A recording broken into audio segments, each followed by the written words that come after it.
Yes, we are live now.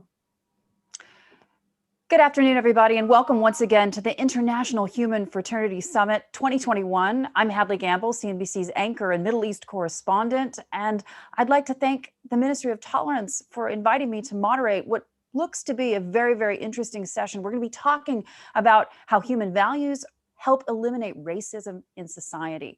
One of the things, of course, that we've been watching over the last couple of years is the rise of populism, what that's done to various countries, including those in the West, even like the United States and elsewhere, and the fear amongst governments, policymakers, as well as the corporate sector and folks in the philanthropy sector as well, about how economics and the politics of poverty are going to play in to how the world will really look, particularly post-pandemic.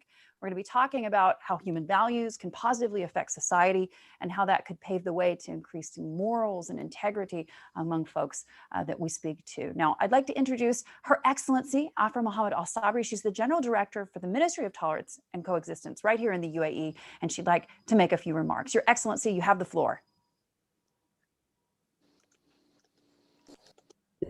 Excellencies, distinguished guests, ladies and gentlemen, I am pleased to greet and welcome all of you who have joined us online to participate in this important session of the Global Human Fraternity Forum.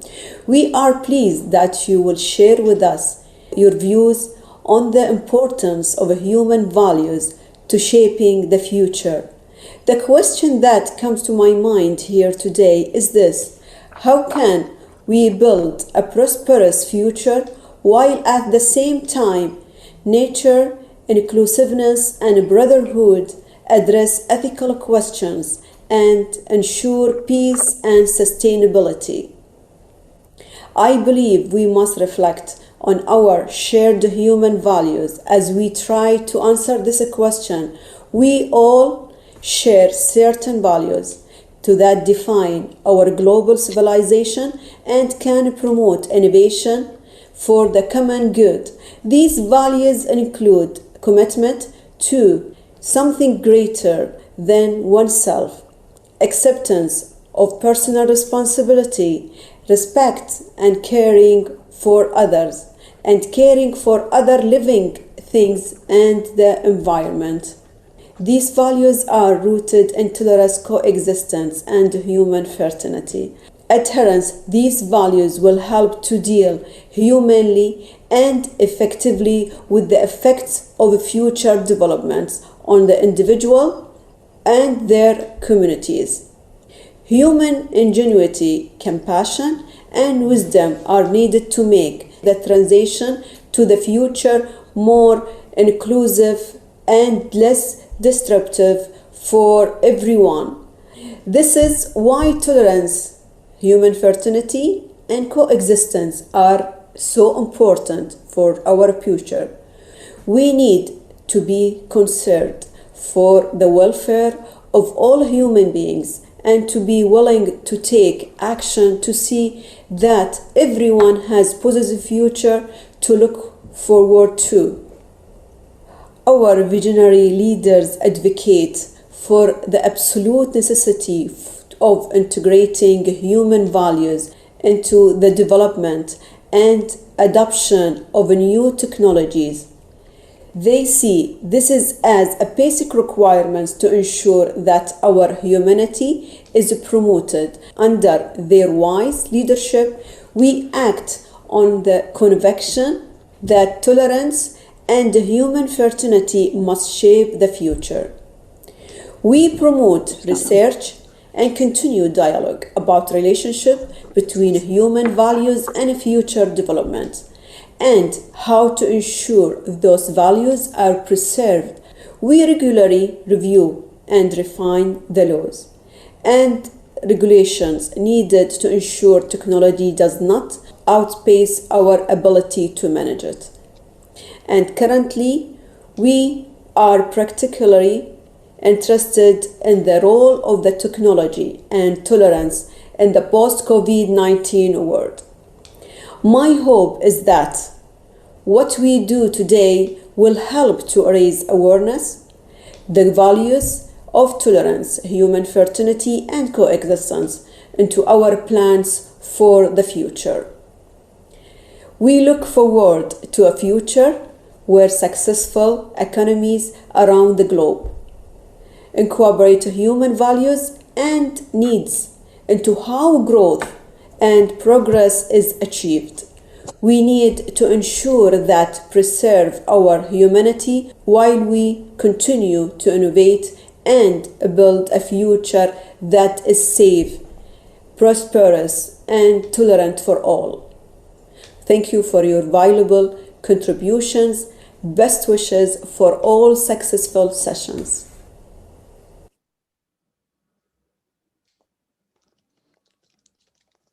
Your Excellency, thank you so much for those remarks. It's great to have you with us. I want to introduce our panel at this point. Of course, we're going to be talking about human values and how to eliminate racism, among other things, from societies, that kind of intolerance. I'd like to introduce Dr. Marwan Baker. He's the PhD, founder and chairman for the Bring Hope Humanitarian Foundation. Welcome. Suhail Ghazi Al-Gobeseibi is the founder and chairman of Board of Trustees, Bahrain Foundation for Dialogue in the Kingdom of Bahrain.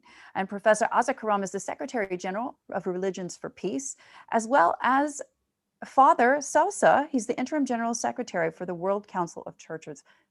Panelists, welcome. It's great to have you on the program today.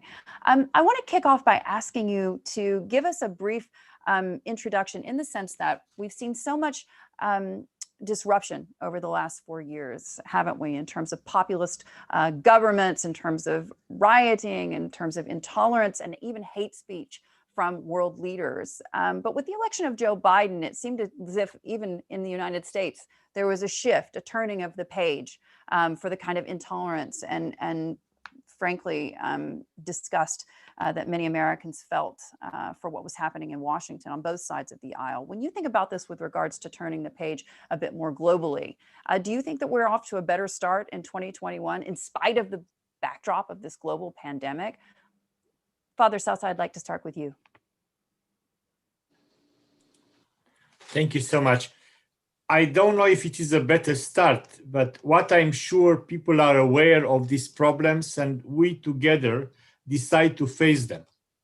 And when we identify things and decide together to solve an issue, I think we are on the right path. Now, if I speak you only from the point of view here in Europe, we have seen a resurgence of racism, racial discrimination, and xenophobia also, and the European rejection of people fleeing from conflict, oppression, and or extreme poverty, encouragement of racist movements by populist politicians in several countries, increasing racially motivated hate speech, especially online. And then this had embodied white supremacist and anti-Semitic groups in US and Europe, as we all know. The Black Lives Matter movement is a counter-reaction to the persistence, a resurgence of racism and the legacy of slavery, and has found a powerful echo in the different parts of the world. Meanwhile, the migrant workers, including everywhere, continue to experience racial discrimination and exploitation, and oppression and marginalization continue to experience by the Dalits in South Asia, the Roma in Europe, and indigenous people around the globe. So just to make a summary, everywhere, the issue of racism is a reality. And then as we move now in 2021, something has to be done, that we join hands to deal together with this issue. From the point of the World Council of Churches, our governing bodies are so much aware of this, that has been decided that from the 1st of January 2021, we established a new desk in the World Council of Churches, a desk on overcoming racism. We have an executive employed for that, or we are employing, and this will be a cross-cutting program, a transversal program, making sure that all the WCC programs will include concerns on overcoming racism in what the World Council of Churches is doing. Professor Azza, I want to bring you in on this as well. I mean, when you think about this a bit more broadly, where do you think we stand in 2021? Are we in a better place? Because there are a lot of fears, obviously, coming from the corporate world and the policymaking front about what the economics of all of this is going to do to exacerbate the problem? Well, thank you for that question. And I think I completely concur with what Father Sousa said in terms of the obvious incidences around us. I think 2021 gives us hope because of the transition in this part of the world, at least in the United States. I'm in New York, and it's well past 3:58. So yes, there's hope. There's definitely hope, and there has to be hope. However, just a couple of days ago, there's been a military coup in yet another part of the world, Myanmar. So I don't think we can truly depend on the political dynamics too much, because they shift. And the COVID pandemic confronted us all with the best and the worst of the human condition, if you will. So we are realizing that there have been multiple alliances. Father Sousa refers to the Black Lives Movement. In the height of the pandemic, there's a movement of resistance and resilience building that has gone global, has gone viral in its own power. At the same time, we also see, as you were mentioning, Hadley, that we've got issues with our inequities. COVID has highlighted them so dramatically.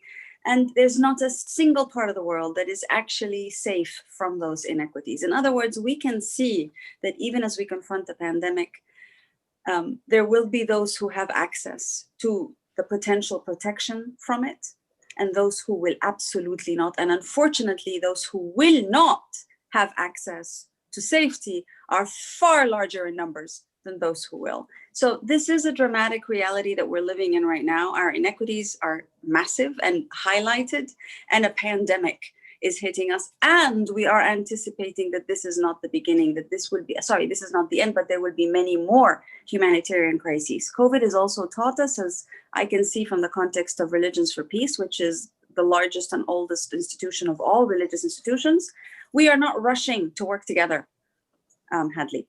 We are still very territorial about our respective institution and our respective religions and our respective identities. Not quite sure how we think that we will counter racial discrimination, which is the oldest form of discrimination and the one that gives and allows and enables all other forms of discrimination. I'm not quite sure how we think as religious actors that we will counter that form of racial discrimination and its incumbent multiple intersecting discriminations when we as religious actors do not exemplify the ability, the intentionality, the determination to all work together and put our money together and confront this pandemic together. Why are we holding governments and the private sector accountable to something we ourselves are not doing? That's where we are right now.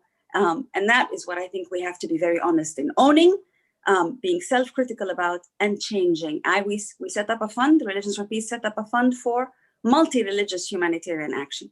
To this day, not a single religion has put itself forward to put some money where its mouth is, except for one Buddhist community called Rishoku Sekai in Japan. None of the other religious actors have bothered to even ask why they should do this. Everyone is saying, we've got this. We've got our own mechanisms. We've got our own systems. We've been doing humanitarian work since time immemorial, which is true. We're serving on the front lines, which is true. But are we actually working together across our religious differences? Because when we do that, we will not be talking about racial discrimination or gender discrimination or any other form of discrimination. When the religions work together, the sky's the limit in terms of the hope and the aspiration for a better life and an end to inequities. Thank you. Suhail, let's bring you in on that as well in terms of building those bridges and really being able to sort of what we would call in the US reaching across the aisle to talk to those who hold different opinions, whether it be on a religious basis or else. I'm curious what you'd like to say in this sense, because obviously Bahrain has been a center in the Gulf Arab countries for many years now in terms of where those bridges can be built, essentially. And I know that internally you've had to do that between communities in your own country. What are some of the lessons that you think we could use going forward into 2021 to make this more of a reality?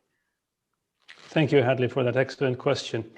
I would like to start by saying when it comes to the shift in politics in the US, which you started the conversation with, I think it is too early to celebrate to say that it is the end of hatred or the end of bigotism or racism or anything else like this. I'm one of my, and I think all of our heroes here, of course, is Nelson Mandela. And when he was released from jail, he said something like, it is important to release the oppressor and the oppressed, or the oppressed and the oppressor both. And it is therefore, I think, vital to look at what are the underlying causes of the tensions that are there. What makes someone racist? In my experience and my observation from the work that I've been doing with my colleagues here in Bahrain, whether you want to call it racism, do you want to call it prejudice, do you want to call it sectarianism, at the end of the day, it's fear. When you have fear of something you do not understand, it causes this prejudiced view or this racist view. So I view sort of all problems through a lens of dialogue. And it is fundamentally important to be able to reach across the aisle, as you say, as you mentioned, and to have that conversation, that difficult conversation, and to start with the intention to understand. In the classic book by Stephen Covey, The 7 Habits of Highly Effective People, now 30 years old or more, he says, seek to understand before being understood. So I think this is what this is all about. So here in Bahrain, what we've done is we've done through the Bahrain Foundation for Dialogue, which is what I run, is we've done over 100 events in the last 8 or 9 years, where we have truly tried to bring people together to just talk and listen, without without making judgments, without bringing any sort of stereotypes to the table. And what we've found, one of the events that we do here in the Bahrain Foundation for Dialogue is we do what we call dialogue dinners. And we bring people together in a room to have dinner together that usually would not be together in that same room. And there's some sort of magical transformation that often happens just from being face to face with someone where there's no cameras, there's no pressure, and to just listen. And then you realize the other side doesn't have horns, they're not evil, they care about their children, just like I care about my children, they worry about day-to-day things. So any society, anywhere in the world, whether you look at it through a religious or non-religious lens, you must have this compassion towards the other side and really try to listen. And then you finally realize that they're not so different than you. Even the people that are supposedly racist, we have to look at them with compassion and truly, truly understand, try to understand where that compassion comes from. This starts with community dialogue. Dr. Baker, I'd love it if you'd weigh in on this one, because one of the things obviously we focus very much on at CNBC are the economics of questions like these, in terms of what we look at when we think about the most vulnerable communities in the world. At this point, the IMF has basically said in their latest outlook that all of the gains made against global poverty for those who are the most vulnerable in the world over the last several decades have basically been erased, unfortunately, by the economic distress caused by this pandemic. We still don't have a window into when the world is really going to get a handle on this. When you think about the most vulnerable groups, particularly in conflict zones, we talk a lot in this part of the world about refugees and the vulnerabilities of that situation, and even the vulnerabilities in countries like in Lebanon today. How do you see it playing out over the next year in terms of what could potentially be an outcome? I mean, it's a dark picture, but are there any points of light? Thank you, Adley. And I think that this summit is really great because it's touching sensitive things that we're usually not talking about. And absolutely that as the founder of the Bring Hope Foundation, we are talking about bringing hope to the most vulnerable group. That's why I'm traveling around in the conflict zones in Africa and Middle East and so on. I mean, people in poverty or vulnerable group or conflict zones, this is not new for us. As far as there are human beings on this earth, this is existing. It's the question of that, how we can reduce that one. And, but it's very important also to know that where there have been regions, vulnerable and conflict zones had become peace and prosperity and tolerable. So let's take some examples that I'm starting with Rwanda. Everybody's remember Rwanda 94. How can Rwanda will be one most of the tolerable country in Africa? Is the one thing that we have to learn, everybody, and just spreading is the forgiveness. And I usually start with my personal experience and stories. I have a friend whose name is Consoli Nishimwe, 14 years old when she was in Rwanda, and she witnessed that. Her father was killed in front of her, 2 younger brothers, both of them under 10, killed. She was raped and become infected HIV when she was 14. Now she's living in United States of America. The only thing that she's saying that is bringing peace to one person is to forgive, regardless what has happened. So this is the power of the human being also that we can do it. It's really difficult, but that's the only way to do it also to bring. There are also other countries that we can learn from them. Even they have been in poverty and crisis, like Albania, the most tolerable country in the East Europe, Sierra Leone, Costa Rica, Iraq. When I'm saying that, Iraqi Kurdistan, I'm originally from Iraq. I have been displaced there after Kuwait War. I was 19 years old when I came as a refugee to Sweden, lived in 8 different refugee camps around Stockholm. And to be a refugee and to be displaced within your own country or coming to Europe. And sometimes we are complaining that Europe not treating us well as a refugee, but sometimes our own country not treating us well. But what can we learn from that? We are not blaming anybody. We are going back to the core of the problems. It's about human beings, how we can bring peace. Even there have been war in regions and conflict zones. We have learned from it and become actually most tolerable and learning from that one. I mean, there are different countries that I mentioned. I would just love to bring in Professor Azza on this one, because when you think about this with regards to all the progress that's been made in terms of interfaith dialogue, which there has been, I know you're saying we got to do a heck of a lot more and everybody's got to talk to each other, but there has been quite a bit of progress. Think about this with regards to technology. Technology, of course, upending the way we do business, the way we live, and frankly, in a global pandemic, the way we communicate at a very, very basic level when people aren't technically allowed to see each other or spend time together. How does the technology weigh in your mind on this question? Because at the end of the day, these movements, whether they be on Twitter or on Instagram or any of these social media platforms, they can be overwhelmingly positive or negative. And now you've got these social media platforms beginning to regulate themselves, probably because they know that the government is about to regulate them as well. Where do you stand on that? Does that advance what we're trying to do and achieve? I think there's no question that we absolutely are completely dependent on technology. There's also no question that technology will do as good as those who are using it will do. Just like our values, our religious values, our business values are enacted in the behavior of the individuals, the groups, communities, and the institutions that uphold them. Technology is a tool. It is not an infinite system of anything. It will do what we make it do. It will deliver good. It will also deliver plenty evil. It is what we will make of it. I think the issue here, and you can hear this now from the various conversations about artificial intelligence and how the human condition and the way that we have programmed our technology actually reflects the best and the worst of our own values and the ways that we live our system. The issue isn't whether technology is necessary or not. The issue is precisely the same one that we need to ask ourselves when it comes down to human values and the extent to which values influence our behavior. All our values, regardless of our religion, by the way, are pretty much the same. The 10 commandments can be understood and completely adhered to and reiterated and regurgitated in different ways by all faith traditions around the earth. From those who believe in the earth itself and worship the earth and the sun and the sky and the fire, to those who believe that there is one God and no other God, and so on and so forth. We all believe and have same values. The issue is we don't necessarily always live them to the intent that it is supposed to be. And it's not, I completely agree with you, Hadley. We have come a long way in terms of interreligious dialogue. The pandemic, however, is forcing us to decide, are we going to go beyond speaking and talking to actually working together, to collaborate together, to serve together? Every single faith tradition calls upon its adherents, its believers, to serve the most vulnerable, to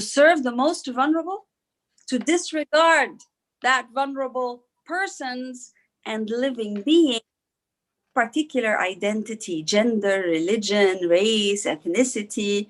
Every single faith tradition calls upon us to serve the most vulnerable.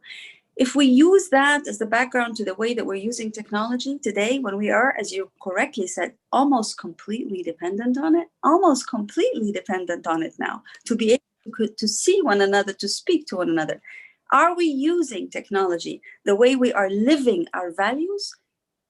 Yes, we are. In which case you will find the good, the bad, and the ugly. Father, weigh in on that one as well. I mean, one of the things that we talk about on such a regular basis on CNBC, obviously Business and Financial News, is about how technology can be manipulated for basically addictive purposes. I had one very, very famous CEO tell me that he built his online platform to be addictive. And it's a very well-known platform.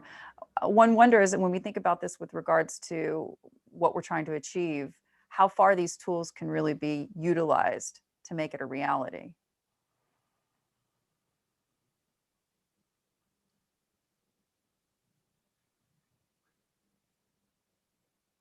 Father Salsa.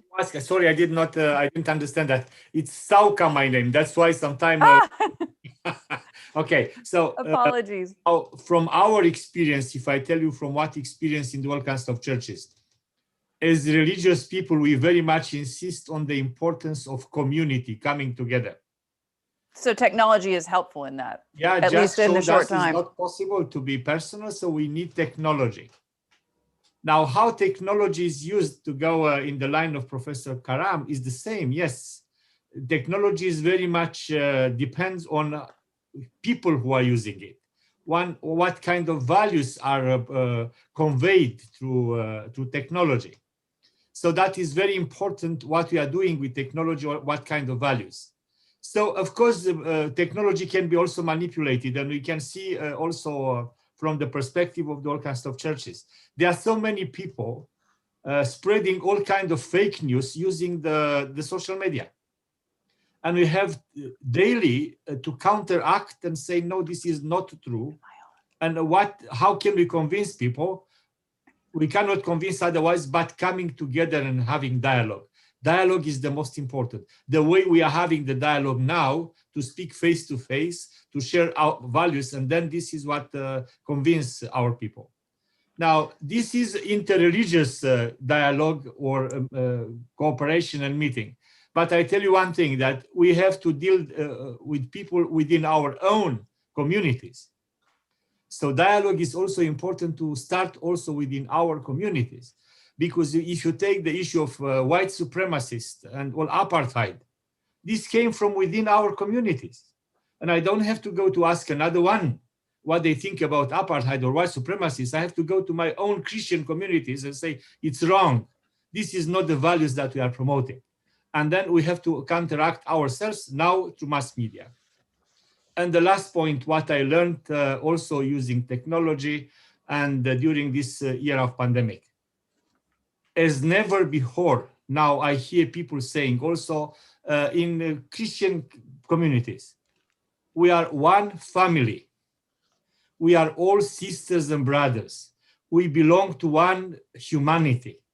This virus doesn't ask which religion you have or what you believe, just affects everybody. And we discover this brotherhood and sisterhood all over the world, and we have to insist on that, giving the reasons for saying that from our spiritual and theological perspectives. And I think for me, this is a great discovery of this suffering and of this pandemic. We often use the phrase in the small town in Tennessee that I come from, you got to walk the walk, talk the talk when it comes to those kinds of values. Suhail, I want to bring you in on this because obviously Bahrain has made a lot of strides on interfaith dialogue, even in the last few months with the signing of the Abraham Accords. How important do you feel was that policy decision, not just by Bahrain, but by UAE as well, in terms of opening the door and saying, hey, we're here, we're listening, we want to make this place a more livable, more open, more free place for our kids? That's a great question. And I echo what Reverend Sosa said, that we are all one family, we are all brothers and sisters, one brotherhood, one sisterhood. And also echo what Professor Karam said, is the 10 Commandments apply no matter what religions you are, and even if you are a person of no religion, you would still live these values. I know people who are atheists, and they have wonderful human values. I don't consider myself better than them in any way. When it comes to these recent developments, I think these are fantastic. These are excellent. They are a step in the right direction. I would say that the path is still long, but we are heading in that path. If I may also, Hadley, just touch on the technology bit, if I may, give my 2 cents on this as well, because in this part of the region, we have one of the highest social media penetrations in the world. Saudi Arabia, I believe, alone has the highest Twitter and/or YouTube penetration, if I'm not mistaken. So we are, our youth here are very much ingrained with social media. We have a very high internet penetration and very high broadband penetration. So when it comes to social message media, spreading via social messaging and media and technology is essential to what you're trying to do and promote in terms of that dialogue. Absolutely, absolutely. And if you look at what we're doing now, we're having this conversation with different people around the world, where it's making it possible to have this kind of conversation. But at the same time, we have to be wary of the dark side of technology. If you've not seen it, and people in the audience, if you've not seen the documentary, The Social Dilemma, I would highly recommend seeing that. And it really talks about some of the dangers and how social media platforms have been part of the problem in spreading the polarization that we've seen around the world. So in Europe, in the Americas and various other parts of the world, it has sort of created these echo chambers. And part of the way that we can solve it is A, make sure we are still spreading this message of hope and peace. And 2 is voting with our feet. We can always go and use new platforms. Not too long ago, Elon Musk suggested that people use Signal as a communication tool to replace WhatsApp. And people have shifted in droves, in waves towards Signal. And the WhatsApp users have dropped considerably. So we always have the option to vote with our feet. If there's a certain type of technology that does not live up to the values that we have as humans, as Professor Karam said, then we can always move forward. Marwan, at the end of the day, though, there are limits to technology. We mentioned them a little earlier along with Professor Azza. I mean, when you think about this with the groups of people that you're trying to work with and the exposure that you're trying to achieve, frankly, to those who might be donor nations as well as corporates, how important is technology to what you're trying to do? And I only ask this because we talk about this, the economics of helping people. You know, when people, it's pretty much a given fact that if you're economically upwardly mobile, you generally, to some degree, have the opportunity for a better life. And that often leads to more democratic societies, frankly. So my question to you is, when you think about this a bit more broadly, how important is the technology aspect to you? So let me just go back to what does humanitarian mean? For me, humanitarian is not only about money. That's the problem with the NGOs, is about that, how we can get more money. When I was displaced, trapped on the mountain between Iran and Iraq after the first Gulf War, the only thing I wanted just a helping hand, somebody to be there, just giving me hope to continue, because it was so hard. But sometimes we have also to ask simple questions, and we have to learn from kids. I will give you another story. Some month ago, around the dinner table, one of my kids asked me that, Dad, I said, yes, we're Adam and Eve, Swedish? I said, no, but they were not from Sweden. I said, no, Sweden didn't exist at that time. And they were Kurdish from Kurdistan. I said, no, Kurdistan didn't exist that time. By the way, Kurdistan don't exist on the map still, or doesn't exist. So I said that they were human beings. So what we have discussed now, the value, we have to go back to the roots of certain simple things. Before any border, we are human beings. And before any religion, we are human beings. And if we are going and taking that one, it's just bringing us together to sit together and just talking about that. And this is what we are spreading, and this information to be spread among the kids. In Swedish, we say that, with all respect, it's difficult. I'm literally translating. It's difficult to learn old dog to sit properly. So we have to focus on the kids and educating them. And then technology has been a great thing. We have something which is called for STEM project. We are working on it just to teach people in certain basic things and teach them to tolerate each other. And I'm telling you about that tolerance. This is about tolerance. So let me give you one example that I'm coming from a region which is called for Iraq, or specifically Iraqi Kurdistan, nowhere in the world, as far as I remember, nowhere in the world has been so unstable as Iraqi Kurdistan. So let me just start with that. I was 7 years old when Iraq was started, lasted for 8 years, just because we didn't tolerate border to border, okay? Chemical weapons were used against own people. Again, you know that through your own country, you are not tolerating. Then it led to what? It led to the next one, 95, that even the Kurdish among themselves, tribes and fractions fought each other. It's the same people, the same religion, the same region. They didn't tolerate each other.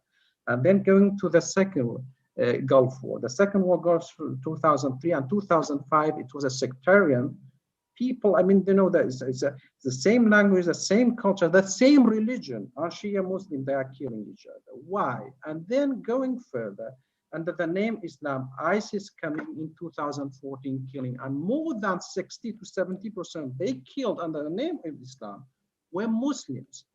And all of these things that you have to put people to sit down, that go to the simplest thing. And this is what technology can be absolutely used to teach kids that respecting each other. I will tell you that I'm coming again to the northern part of Iraq, that 9 religions and faiths have been living side by side for peace.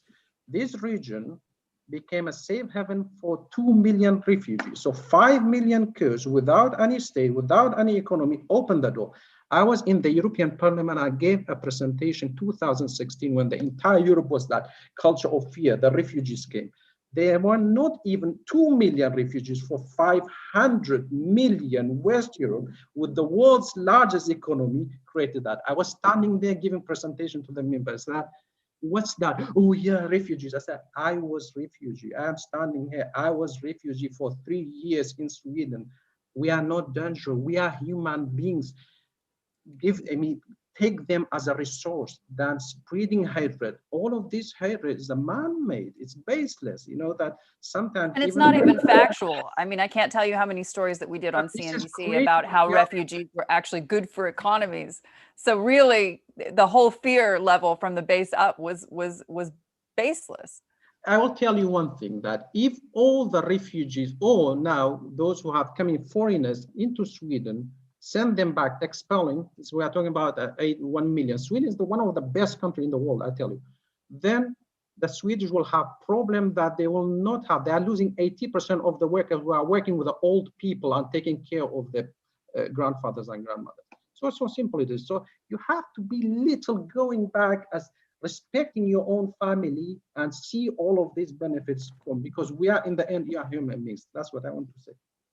I think it's interesting because we touched on technology. We talked about how leadership changed in a place like the United States, a highly visible place, the leader of the West, the Western world, you know, the world's most well-known and sometimes highly functioning democracy, can affect how people treat each other and human values more basically. But in terms of eliminating racism, which is what we really wanted to work on today, I want to start with Professor Azza. I mean, obviously, we're not doing enough to do that.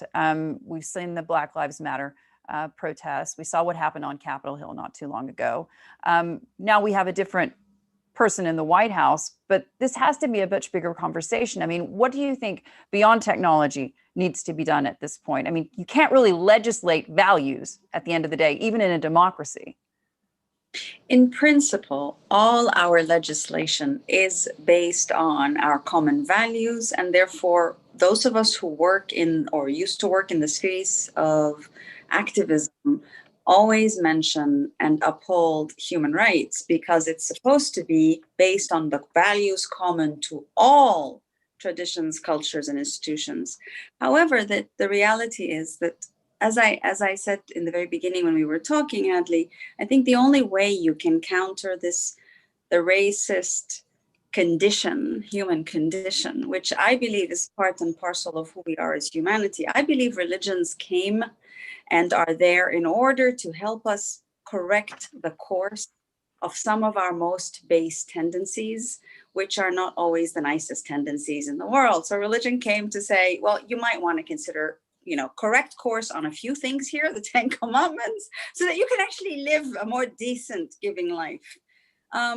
interestingly enough, we've used the religion to start competing with one another and distinguishing one another, rather than doing precisely what these distinguished speakers have all been advocating and speaking to, and their institutions are working towards, which is to actually come together and, as Religions for Peace maintains, collaborate in service to one another. Because if we all, even if every single religious institution or religious belief system was to suddenly find itself unified, that'll be the day. But even if every single religious community came together in total solidarity with one another, and I refer to Reverend Father Sauka saying, sometimes the intra-religious can be just as contentious as the inter-religious. But let's assume that we were all suddenly unified as all Muslims and all Christians and all Jews. Do you know something? It wouldn't be enough to counter this pandemic. And it would definitely not be enough to counter the pandemic of the original sin, not just in the United States, but in the whole world, which is the sin of racism. It wouldn't be enough for us to stand together inside our own religious communities in total solidarity, which wouldn't happen. But even if it were, that would not be sufficient to counter the original sin of racism, which, as I said before, underlies everything. So what do we need to do? Hadley, your question, what I've been saying and what Religions for Peace has been maintaining for 51 years and working with institutions like the World Council of Churches and all the religious institutions to say, come together to serve, not just to talk, to serve together. We have a pandemic. The pandemic is a blight. It's also an opportunity, the opportunity to actually come together, to serve together, because we're serving the same people. We're serving the same communities. It's not as if the pandemic distinguished between black and white and between rich and poor. Actually, unfortunately, yes, between rich and poor in terms of the vaccine. But in truth, the pandemic has not distinguished based on anything, especially not based on the color of skin. But the great equalizer. It's a great equalizer. Why is the response to it from those of us who maintain and uphold the value systems of the world? Where else beyond the religious spheres do you find the moral voice that actually upholds all the religious values? It is the religious institutions. How come in our response to this pandemic, we have not come together regardless of not just the color of our skin, regardless of our beliefs?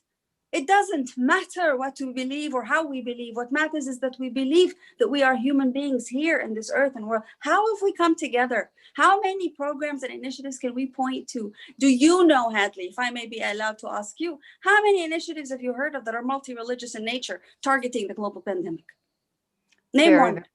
I can't name one. Allora, so then the point becomes, what is it that we're doing? It's really very simple. God created us diverse so that we may get to know one another, knowing one another not only through speaking, through serving together. And that is the principal mission of Religions for Peace. How do you facilitate? How do you catalyze that we can come together to serve together? So bear with me if I seem to be a bit passionate and frustrated at the fact that a global pandemic has not brought out the very basic ask that the divine makes of every single human being. Come together to serve together the most vulnerable, not the rich and the elite and the well-to-do, the most vulnerable. How have we done so as religious actors? I challenge us all as religious actors, and I challenge a civil society that is secular in nature. I challenge the business sector, the political sector. Politics, oh, they're bad, okay. Private sector, oh, it's profit, it's not great. Civil society, guys, where the heck have we come together to work to serve all together? And frankly, as long as I, in my religious space, cannot propel the imperative to serve together across our religious differences, indeed because of them, then I have no right to hold anybody else accountable for not doing so. Father, weigh in on this one specifically to what Professor Azza is saying. I mean, what do you think is holding back various religious institutions and groups from actually achieving these goals by working together? What is it that's holding us back? Well, maybe it's too much inward looking. And it's time now to look a bit outward. I tell you from the World Council of Churches perspective again, for about 50 years now, we work on interreligious dialogue. And when we say World Council of Churches, always the interreligious component was part of our search for dialogue. It's very important. Even in the pandemic, we had some common statements on the issue of vaccination and what can we do as religious communities to work together on this. So there are attempts to work together on dealing with common issues related to pandemics. But if I'm allowed, I'll make a short comment on legislation and conscience of the people. I don't see many states which have in their legislation an issue of racism or xenophobia. The legislation is good in many ways, but people do not go according to the legislation. So this is the role of the religious communities to work on the conscience of people, how to apply a legislation which may look correct. If I look at Europe, most of the countries live in democracy, but when I see the attitude to of xenophobia, fear of the stranger, attitudes of hate speech, this is nothing to do with legislation, but with the conscience of the people. And I think religious communities, we can do a lot together on these topics. Now, to following on to that, I am curious, because obviously you were talking about legislation, but as you're saying, you know, it has to go beyond that. It has to go to individualism. It has to focus on the individual's beliefs. And is it John 8:12, where he says, I am the light of the world. And Christ also has said that you are the light of the world. The light of the world is within you, focusing on individuals. How do you see that impacting what we're trying to talk about here? Because it really is not just about interfaith dialogue combating racism, right? But it's also about the individual doing this as well. And you can't legislate that. Yes, you mentioned from the gospel what Jesus said, but I can tell you from the Quran, it's saying the same thing. And if you take from the Torah, is the same issue. So we have common values when we come to the dignity of human and to our humanity, because our Abrahamic religions very much insist we are all from one family. We have all built in the image of God. So these values are within this Abrahamic faiths. But now, how do we work to convince our people in our communities, our religious communities, that these are the values? And this is not a, how do you say, a luxury that you decide respect them or not respect them. It's a part of our core identity. You cannot be a faithful member in one of religious communities if you do not respect these values. And overcoming racism and being against xenophobia and against hate speech is something that is unacceptable with our very faith identity. So I will go in the line of what Professor Karam said. We have to come together, forgetting our differences. This is important for us to discuss about religious differences among ourselves. But when we come to the future of humanity, we have this duty to come together because it's part of our very faith, that God is the one creator of all, and we all belong to one humanity. Suhail, when you think about this against the backdrop, even of what Marwan was just saying in terms of the influx, the exodus, frankly, of refugees into Europe, when you think about this with regards to what we've seen even in the 20th century, with what happened with the Armenians, what happened with the Jews under Nazi Germany, when you think about that, I mean, at the end of the day, there is a huge role of government here. We talk about the individual. It has to come on an individual basis in terms of tolerance and equality and understanding how to root out those feelings of racism. But there is a real opportunity from governments. And that's something that in this part of the world, in the UAE and in Bahrain as well, you've really been leading the charge, frankly, over the last several years. I've lived out here for 12 years and I've seen a distinct difference. Obviously last year, this time, His Holiness the Pope was visiting the UAE. What are the lessons to be learned from that in terms of what governments can do to educate? Because it is about education. Thank you, Hadley. Dr. Marwan mentioned how in Kurdistan there's 9 religions, I think he said, that were living in coexistence, and it's not too different here in Bahrain. So we have Muslims, Bahraini Muslims, we have a Christian population, we have even a very small Jewish Bahraini section. And within, of course, the Bahraini population, the majority are Muslims. There's about half are Shia and half are Muslim. And by and large, there's a huge amount of coexistence. Now, I don't want to give it a rosier picture. Yes, sometimes tension can come to the surface, but that is normal. If you compare Bahrain unfairly, I think, to Northern Ireland, you'll see that in Northern Ireland, for example, there are very few marriages between the two sects. Whereas in Bahrain, it is very, very common to have Sunni and Shia marriages.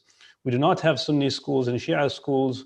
We do not have Sunni quarters and Shia quarters.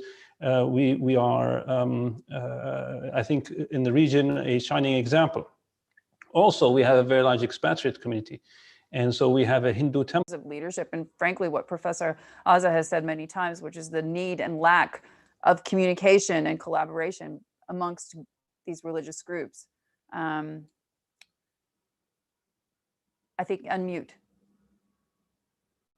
Marwan, you're muted. Thank you. Sorry. There you go. There you go. Yeah, okay. The limits of technology. The passion that I'm starting with my hands, with the roots from Middle East, I cannot talk. But I'm telling you, just the world is safer than ever. Not COVID-19, but I mean in general about that. And we accept each other more than before. And the economic situation for most of the people on the world has not been as good as it is now. So there's hope in the life. So let's not just talk about that, but there's something that human beings has created. We are talking about also just looking at the West because they are economically developed and so on, just say that, but West has the culture of the fear. Middle East and some of African countries and other countries have a culture of the conspiracy. They come and take our oil, our diamond, our gold. But they are the culture of the hope. Hardly. You are based in Abu Dhabi, yeah? Don't you? Yes. We need wisdom in the life. Sometimes I'm touching sensitive things. 4 or 5 decades ago, if the Emirates wisdom has not been sitting together, putting a minor difference on the side, thinking about the human values, the thing that you are seeing in UAE, prosperity, peace, not only for you, for millions of people which are getting unfunded, you will never see it. You will not be, you wouldn't be sitting there if that be that wisdom. So let's hope that the God giving us wisdom. And then sometimes also it should be individual wisdoms. 1992, 19 years old I was, I have seen 3 cities in my life. I came to Sweden as an asylum seeker. They asked me, what's your surname? So, surname, what's that last name? I said, I don't have any last name. How can you know that? Because in Iraq, you have your name, your father's name, and your grandfather's name. So let me just say it. So it was Marwan Bakr Hussein. I took Hussein as last name, and that was the biggest mistake that I have done. Then I corrected afterwards. Why? Because when I applied for a job after my first education, Hussein. When I traveled to certain countries, Mr. Hussein, yes, where are you coming from originally? Northern Iraq, on the side, please. So after a while, I changed it to my father's name. Luckily, it was spelled Baker. Mr. Baker, welcome to our country. Here you go. So individual wisdom, you have to use it. Don't sit down because hatred killing you as an individual, spreading something, and there are always solutions, okay, for that one. So there's hope in the life, and let's hope that wisdom, we get wisdom. The wisdom is the only solution for that one, and we have to accept reality that we have talked about. That's what I want to say. Thank you very much. In terms of that hope and wisdom, we're just running up on the end of our discussion, unfortunately, but I wanted to take a chance and give each of you guys about a minute to sort of wrap up in terms of what your projection is, hopefully, for 2021. Obviously, a global pandemic. It's anybody's guess when we will all be able to do this in person and all be together to have these kinds of dialogues. But obviously, given what we're seeing happening across the world, there is a need for this. There is a need to find a better way forward. I want to start with you, Father. I mean, where do you see the most immediate challenge for us that we could be addressing? If you could just take a minute to address that. How to organize life after pandemic for me. This is very important. We hope now when we pray that God may bring us to finish with this pandemic, but then how to organize life after the pandemic, because we have to learn it walking again. So we are praying that out of this experience, we learn something. And even if we come again in person, we don't end up meeting only our own people, but being linked to the whole world and building bridges with other religious communities, because the values that we are speaking about are not only our own values, but are values of humanity. So my hope is that we remain together in in relation to one another, and we build together a better world based on common values. May God help us. Suhail? Hadley, I would say that never, ever, ever give up hope, even at the darkest of times, even at the bleakest pandemic or non-pandemic times. Never give up hope. The earlier question you spoke about Nazi Germany and the horrors that the Nazis committed, but there was always resistance. There was always hope. There was always someone fighting back. And it is everyone's responsibility to never, ever give up hope. Hope leads to action. Action leads to results. And I want to leave people with that. Thank you. Aza?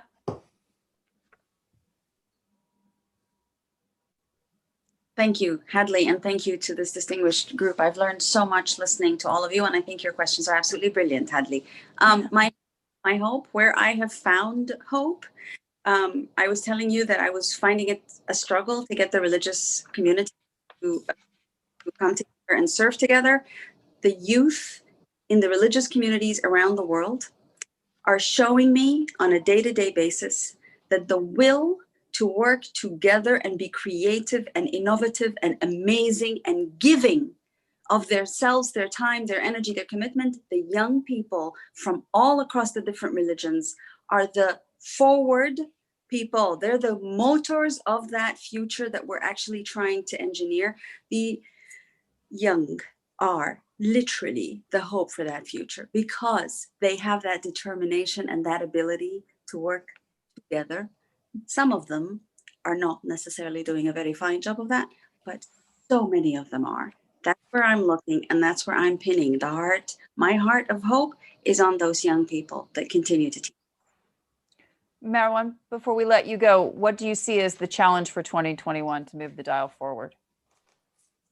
I think the challenge, of course, is just getting the vaccination to the most vulnerable group, and then some of them can take up to 5 years, and even after 6 years, there will be millions of the people who will not be vaccinated against that one, unfortunately. But there is a positive side of the COVID-19 because actually, for the first time, I see the world as united. And I'll give you a last story that I have, very short, and it's about our vice chairman. He's a good friend of mine, 80 years old, and those are my friends, actually. He was saying that 1987, he was in the UN headquarters in New York when President Ronald Reagan giving a speech. He said to them that, "Tonight, I had a dream. Aliens from some other planet came down, gave us 1 week to make peace on this earth. This is the only thing sometimes treat outside keeping us united, to sit and go back to the human values." And there's hope, and I think world look like better. Hopefully, this year will be also little challenges, but it takes 2-3 more years, and the results will be positive of this COVID-19. We're going to have to leave it there. I want to thank the panelists so much for this conversation. I really appreciate your time, all of you, and also, of course, to the International Human Fraternity Summit for inviting all of us to speak. Thank you guys so much, and have a great day.